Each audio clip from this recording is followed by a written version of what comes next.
Welcome to Discussion Island, where we talk about what's important to you. I'm your host, David Sumrall.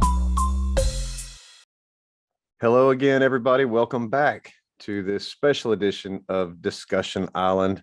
I'm your host, David Sumrall, and thank you for coming by today. You're going to want to know about this. I have a good guest with me today that has been affected by the January 6th fiasco. You know, we go to have a rally and a protest and to say, hey, listen to us. And next thing you know, everybody's going to jail and being framed by their government because we know it's all a setup. It's a hoax. It's a terrible thing. So in this journey for me, I've met a lot of interesting people that are not only involved in helping other people, but most of the time have been affected by January 6th themselves.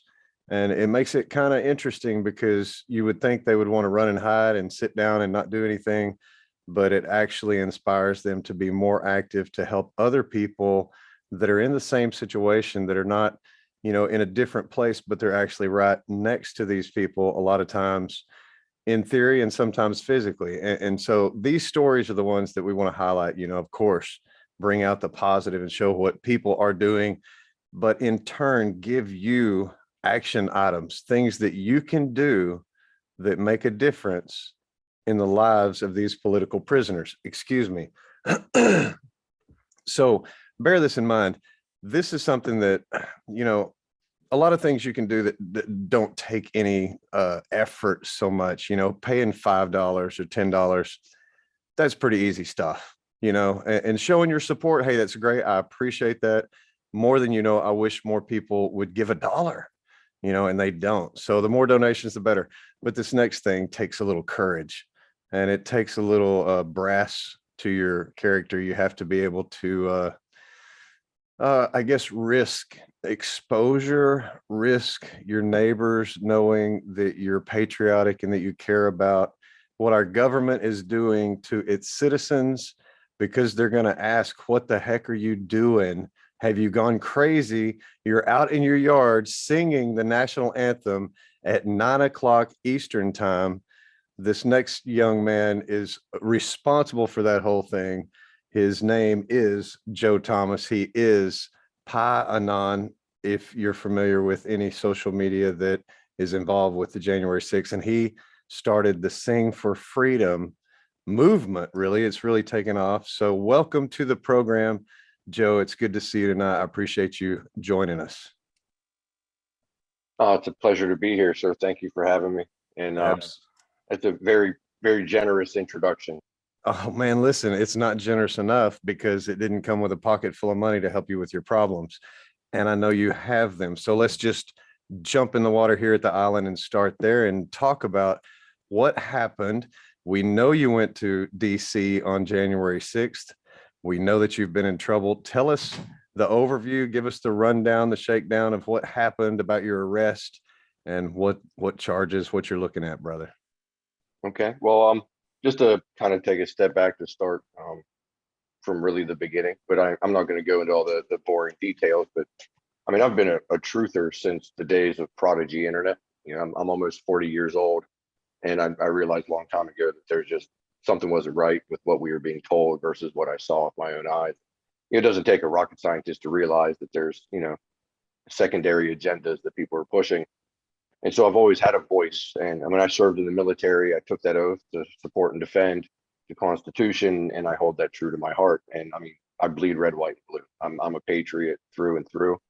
I'm the guy that stands up by himself with his hand on his heart when the national anthem plays at a baseball game on TV.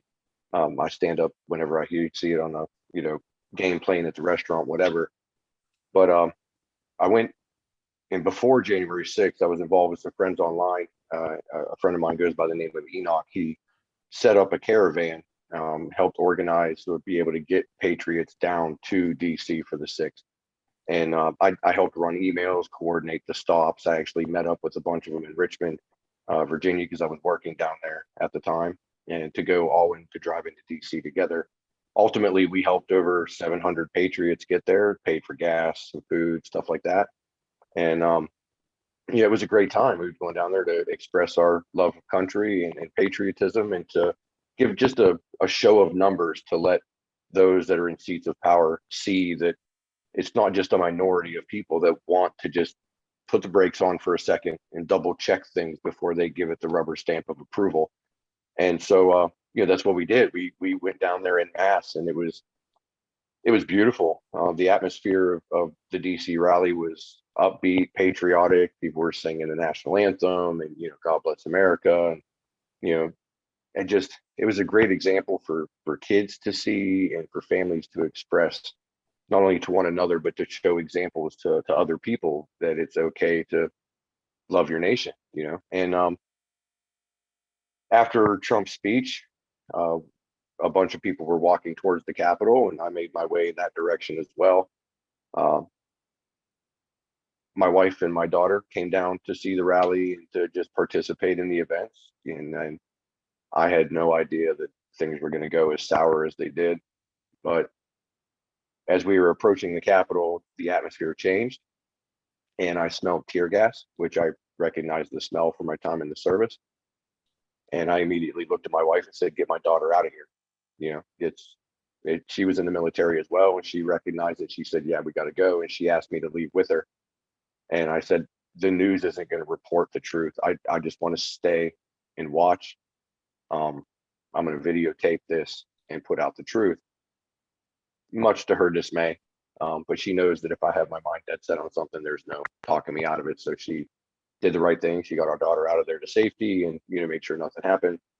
And while we were at the rally, we actually found box cutters that were stashed off to the side, and we turned them over to Secret Service there at the White House Ellipse because we didn't want anybody to get hurt. We were very vigilant of false actors, provocateurs, etc. Some things didn't seem right, and we knew that there were a mixed bunch in the crowd. We would see people in like riot gear and bike helmets hanging up in trees, like climbing up there to get good views of the crowd, people barking order megaphones.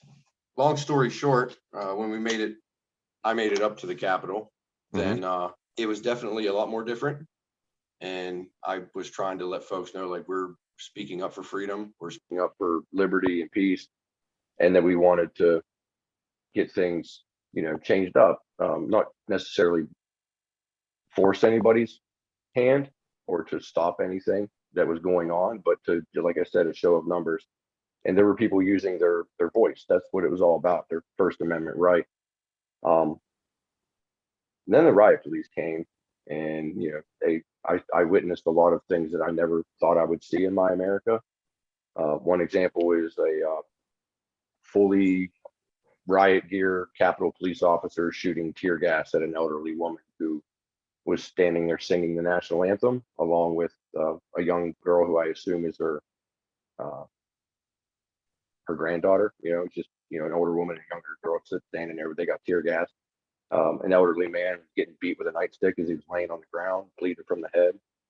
I actually ran and kind of threw my body in between the police that were hitting him and the gentleman on the ground, and kept screaming like, "Let him up, let him up, let him up." They beat the crap out of me with nightsticks, shot with rubber bullets, pepper spray, pepper balls. And I just want to put this out. Like, I never went into the building. I didn't destroy anything. And I never attacked anybody. I spoke in defense. I helped people that would fall, like helped them up, whatever. They knocked over a gentleman. He almost fell down the stairs, and I went to go help him, and immediately I just got sprayed in the face with pepper spray. Emotions ran high. If anybody's seen any of the videos that I posted, because I've publicized everything, I got nothing to hide. I did nothing wrong. I used my First Amendment right, and I stood up for the defenseless. And even those that were, the Capitol Police that were there, in my opinion, doing what they shouldn't have been. But I kept telling them, like, we want no violence. We're fighting. We're speaking up. When I say fight, I mean verbally. But we're speaking up for your rights as well. And when the night was over, I took my bruises, and I realized that, things didn't go the way we hoped. But I witnessed history, and so I had a lot of time to think on that. So let's pause it right there for a second. Let me ask you, at that moment, with what you experienced and what you saw, the good and the bad, was that the most patriotic day in American history, in your opinion? Yes, I really do. I mean, there had to be at least 3 million people there, voicing their love of nation. And Yeah. then at the Capitol, even that was extremely patriotic, because we saw that even though people were facing adversity of what we would consider modern day tyranny right before our eyes, because as I understood it, they had a permit to be at the Capitol, and they stopped us from being able to exercise our right for that permit. Now, not in the Capitol, just at the Capitol, but people were still showing love to those that were, supposedly being in our way of exercising our rights. And to me, that's patriotic, to speak up for those that you don't agree with. That's right. That's right. And that's what they will never show with HBO hit pieces or the New York Times hit pieces. They don't show the unity that was there. The fact that not everyone was even a Trump fan or a conservative or Republican. There were people from all over that knew something was wrong, sees what's happening, wanted to go and witness history, be a part of history, let their voice be known. So now take us to what happened next. Did you think the day was over? I mean, my my immediate thoughts and my immediate emotions. I was more mad that I got shot with rubber bullets and beat with nightsticks for standing up, saying that we wanted freedom, we wanted peace, and to try to stop the crowd from being violent.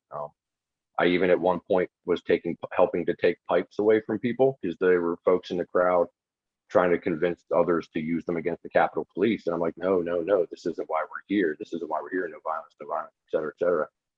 Um, and I realized that there were provocateurs in the crowd. I kept telling folks, like, we're going to use the constitutional process to change this. This isn't what was happening, wasn't what we were all about. But afterward, it took a lot of self-reflection, to me to realize, like, okay, so what's next if we are absolutely falling into what I would consider a Marxist takeover or a socialist nation? Then how do we do this? And then I realized that my oath, when I swore it in the service, was to support and defend the Constitution. All right, and in that, I mean that I have to allow the Constitution to fail, out of respect for it. So the Constitution has checks and balances and ways to protect itself. And so, as anybody in our military or any veteran would understand, that out of respect for the Constitution, to preserve it, you have to allow those checks and balances to play themselves out. And so I would just grit my teeth and be like, oh man, there goes another one. And oh, here's another one. But it's the constitutional process that makes this nation great. It stands it out from the rest of the other nations in the world. But long story short, my wife called me up and said she saw my face on Facebook on the FBI website. And she was, of course, in absolute panic. And I contacted a friend of mine that is a lawyer. I contacted counsel and said, what's my best move here? And I was advised to not turn myself in, because of the persecution that he was witnessing, folks that were already being brought in to DC. And so, because I trusted him, I took that advice and I just did my job. I took care of my family. I still speak truth, that they might arrest me. They might try to ban me from a bunch of different social medias, which, I mean, the list of where I'm banned is long now, but I've never been derogatory or whatever, but I'll always speak truth. You can never silence me. But in May, I was on my way out to my truck. I was down in Alabama working, because I traveled for my job. I was down in Alabama, and I was like 6 o'clock in the morning, walking out to my truck to get ready to go to work. And a van pulled up with an FBI counterterrorism SWAT team. And they jumped out, threw a flashbang grenade at my feet. And the really funny part about that, and I don't mean to laugh because it's a serious situation, but I mean, I don't know if it was because I was tired or whatever, but when they threw the flashbang grenade at my feet, because of my experience in the service, I looked at it and said, hey, that's a flashbang. Like, I knew it. And then I did nothing. I didn't kick it. I didn't like try to jump away or nothing. I was just like, hey, that's a flashbang. Boom. And then everything just kind of disorienting. They come running out, their guns drawn and, full tactical gear, screaming FBI, get down on the ground. And they handcuffed me and they executed a search warrant on my hotel room, confiscated all my electronics and everything. Took me to U.S. Marshal's office. I made sure to thank every one of them for their service because I appreciate and I back the blue. They're just doing their job. They don't know anything about me. They just hear I don't know what the word I'm looking for. I guess suspect A needs to be apprehended. And so they did their job. They apprehended me. And they booked me. I went to, I got handed a criminal complaint and it was given a public defender immediately in the U.S. Marshal's office. And did an arraignment, which I had 6 counts on my criminal complaint. But during my arraignment, I requested a bond. It was for several reasons. One, I was the sole income for my wife, 4 kids, 7 dogs, and my father-in-law who lives with us because he is on oxygen, COPD, basically on hospice in our back room. Excuse me. And just me not having an income would completely devastate my family and possibly kill him. But on a selfish note, I also requested it because my oldest son was graduating high school and I was getting ready to go home that weekend and witness his graduation. And by the grace of God, the judge awarded that and allowed me to leave on bond. I didn't have to pay anything. It was an OR bond. I'm going to fast forward a little bit because the company I was working for at the time put me on administrative leave with no pay for 2 months. And that was a big kick in the teeth because they also stranded me in Alabama and made it very difficult for me to get to any of my court hearings and stuff while I was down there, still trying to find a way to get it to, be able to get to the meetings, be able to find a way to get home and get everything transferred to where I live. So that didn't help at all. But out of professional courtesy, I'm not going to slander the company or anything. But they definitely left a sour taste in my mouth. But I did make it home. And I got to spend time with my family. And in this fear and the arguing that it causes within a household, and why is this happening? How could you let this happen, et cetera, et cetera. It has helped us all like mend together stronger, and you have to find a silver lining in some of the worst things. But I realized that there's many, many patriots that are not as lucky as I am. They're not going home to their family every night. They're not.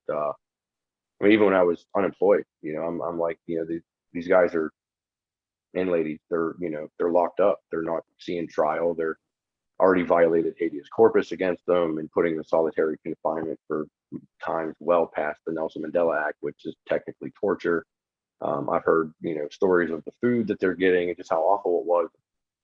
God spoke to my heart. I saw a few people that were still showing love of country. And then I saw I guess I heard the audio of our inmates singing the national anthem. I'm man enough to admit that actually brought me to tears, that they could still find that resolve. And so I vowed at that moment that I have freedom. I have been granted the blessing of being able to be out here. So somebody needs to be a voice for them. So I started the Sing for Freedom campaign. Before I go into those details, just to wrap up the stuff with the FBI, I was arrested in May. I was given an official indictment.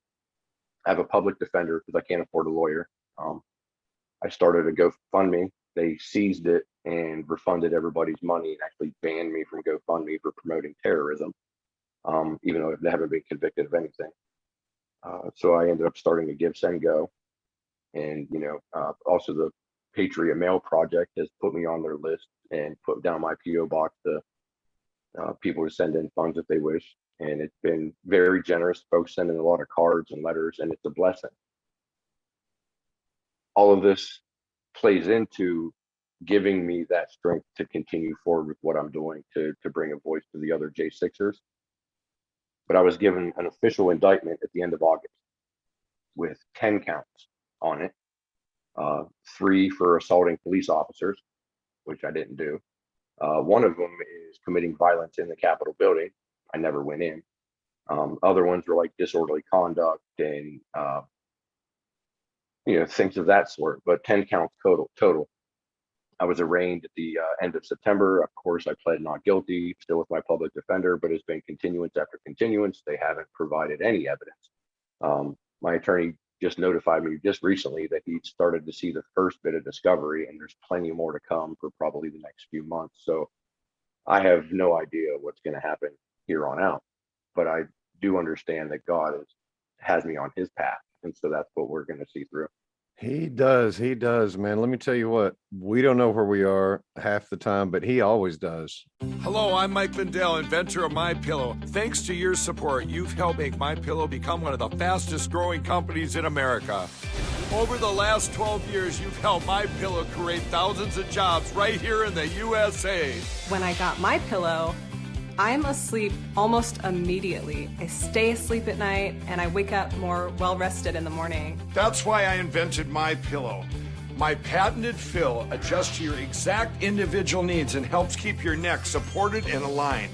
I'm interrupting this commercial right now. Retailers have canceled MyPillow, and to thank you for your support, I'm going to pass the savings directly on to you. Go to MyPillow.com right now to get deep discounts on all MyPillow products. For example, you can get my premium MyPillows regularly $69.98, now just $29.98, the lowest price ever. For the best night's sleep in the whole wide world, visit MyPillow.com.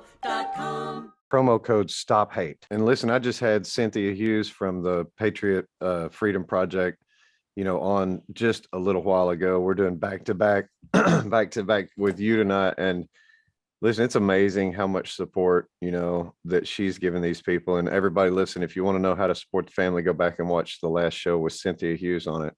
But, that's a tough act to follow. Oh, let me tell you, you're doing great, brother. Let me tell you why. She's just like you. Look, she was affected. She had a family member. She's in the mix. And, let me tell you, it's kind of like mothers against drunk drivers. Until your kid gets hit by a drunk driver, you're not going to go to the meetings. You're not going to support. You might give a buck once in a while. But this January 6th thing, the people that know about it are the people that are impacted by it. Everyone else has been sheltered and isolated, and the media curtain has been drawn tight, and they don't know what's going on. So your case sounds like everybody else. They kick the can down the road. More discovery. Is your public defender, does he seem like he's really on your team? I mean, I've spoken to him maybe a handful of times, and they've all been 5-10 minute conversations. So there's no telling how that works. I have no idea. Well, it's a gamble, and you always have that in your favor. You can as well say, we need more discovery. Let's kick the can 60 more days. But I'm just interested. I know it's a battle of attrition, and I know it's a long battle. So tell us about your encouragement for the other people with the Sing for Freedom.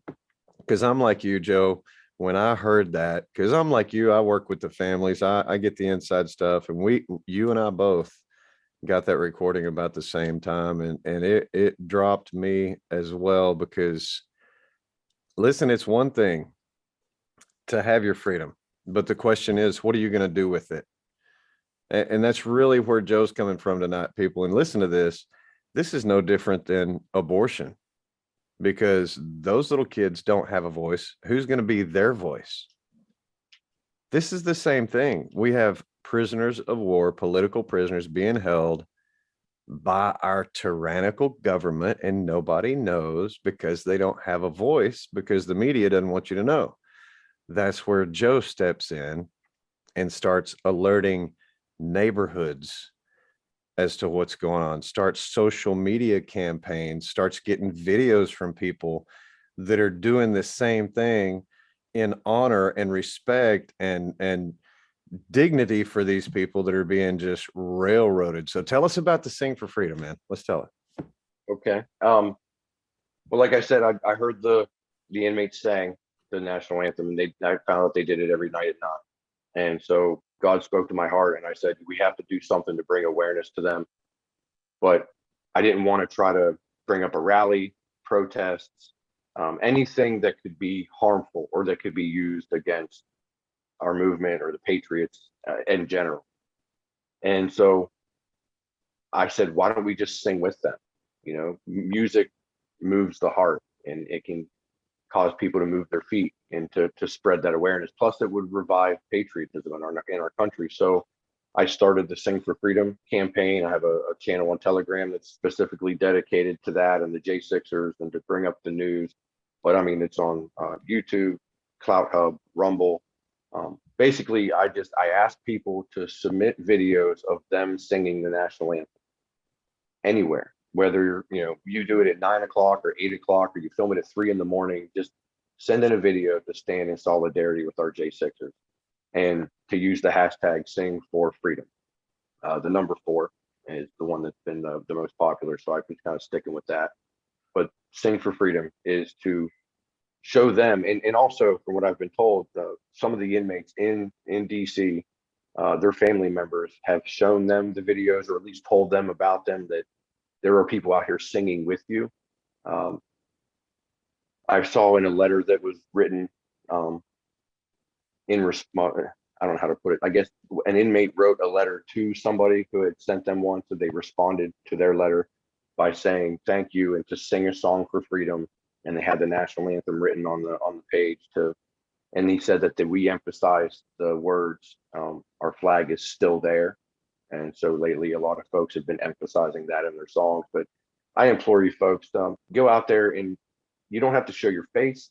You can videotape a tree, you can videotape a flag, but sing the national anthem and submit a video. Any platform that you're on, use the hashtag Sing for Freedom, and then other folks will grab it and they'll share it. My goal is to, completely blow up the internet with the national anthem, is it is a symbol of freedom, and it will bring awareness to what is going on to those in DC. Especially those that are still in lockup. But it's not just for them; it's for every family that's being persecuted by this travesty. So here's my challenge to people tonight: try it. Here's the thing: hashtag Sing for Freedom, the number 4, Sing for Freedom. Here's my challenge, because if you'll get emotionally invested, if you'll let your heart think about what these people are going through on your behalf, and then try to sing the national anthem without crying. Hey, let me tell you something. Y'all see me get emotional on this show. I fight back tears because people like Joe and I and Cynthia and all these other guests that are related to the January 6th crap, we've been fighting this for so long. People, we're tired. We're tired. Think about how those people are doing inside. So this is a way for us to give them that breath of fresh air, to raise awareness of the plight that they're going through. This is not easy for anybody, especially their families. This is a painful situation for our whole country, and it's going to take a lot to get past it. This can raise awareness, drive traffic to the fundraisers, to the commissary fund, to the legal fees, to the family fund with Cynthia. I mean, there are so many things, and we're going to put links, in this so people can connect with you and all the things that you're doing and see everything. Because, man, I was impressed. You got a great link list, and you're really super active, man. They hadn't slowed you down.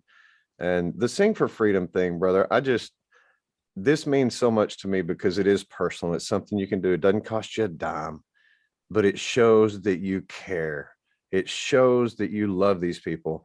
And if we can get that rocking and make it viral and get, I mean, come on, that's an easy thing, but it drives so much awareness to these prisoners. It's a necessary thing. And for that reason, brother, I thank you. I was outside of my porch. I live like suburbia, I guess. But I was out on my porch one night. I was singing the national anthem, and my neighbors started clapping. And I recorded it, put it on my things, and I posted it. But I didn't think anything went of it.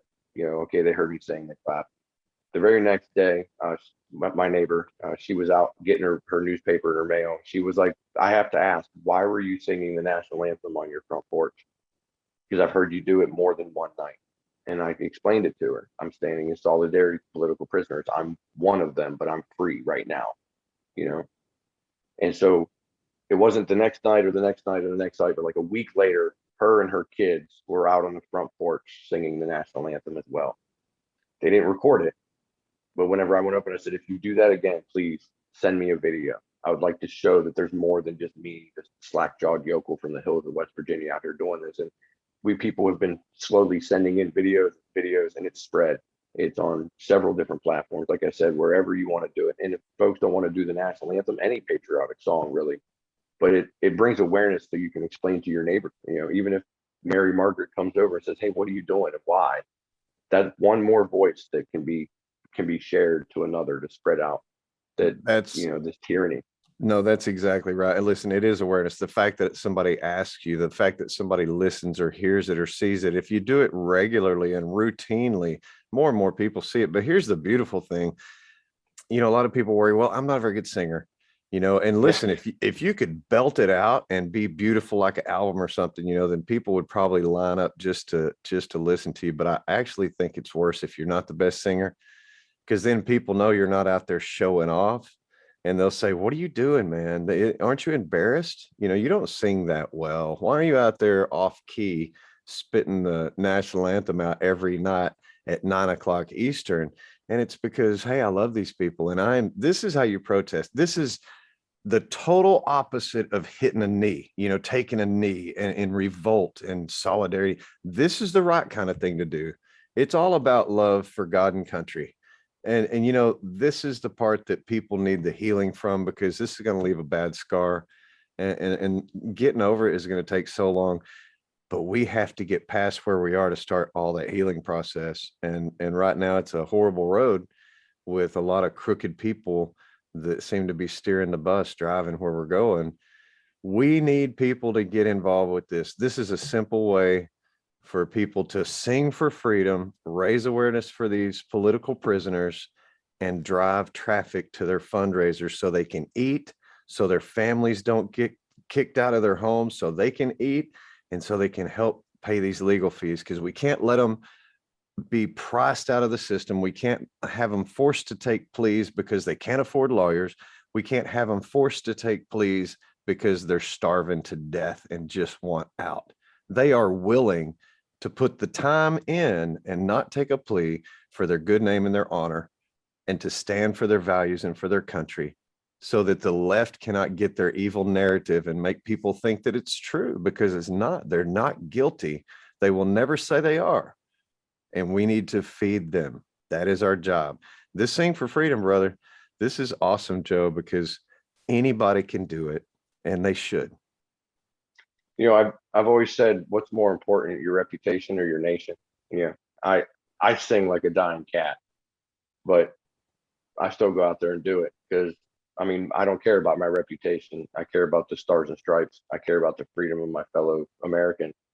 Let me tell you, I've heard you sing, Joe. I've heard you sing, brother. And listen, you say dying cat, I say passion and love for country, man. There's nothing ugly about any sound. It's like the Bible, make a joyful noise. That's the same Amen. thing when you're singing the national anthem, brother. It's a joyful noise, and it's about love and honor and duty and respect and privilege, and this is where we talk about Jesus and we talk about freedom. That's the freedom we're talking about right there. It's the freedom to do good. Sure, right. You can be a jackwagon if you want to. It's not as much fun as being good. And that's the freedom that America gives people. That's the difference in where we live and everybody else. That's what's important about our Constitution and why it's so important to the entire world, not just America. So we encourage people, sing for freedom. Yes, please do, folks, because pretty soon this song is going to be made illegal. They already put a warning on the Constitution before you read it. Could I suggest something? You've heard the other verses from the national anthem, and they are powerful.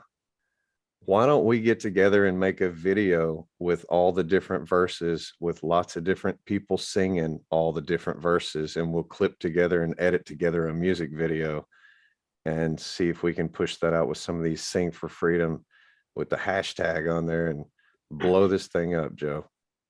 I think that would be great. And I really do appreciate you having me on here, but I would like to do something real quick, because I didn't realize what time it was, friend. But I would be honored if you would do this for us, my friend. I really appreciate the platform. And I also want to say that our J6ers, they might be behind bars, but they're not forgotten, that we stand with you. And so in honor of them, oh, say, can you see by the dawn's early light what so proudly we hailed at the twilight's last gleaming, whose broad stripes and bright stars through the perilous fight o'er the ramparts we walked were so gallantly streaming, and the rocket's red glare, the bombs bursting in air, gave proof through the night that our flag was still there.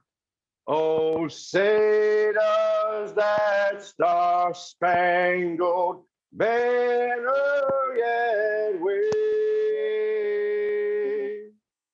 for the land of the free and the home of the brave. Be brave, folks. Doesn't matter how you sound, what beating inside of here. Sing for freedom.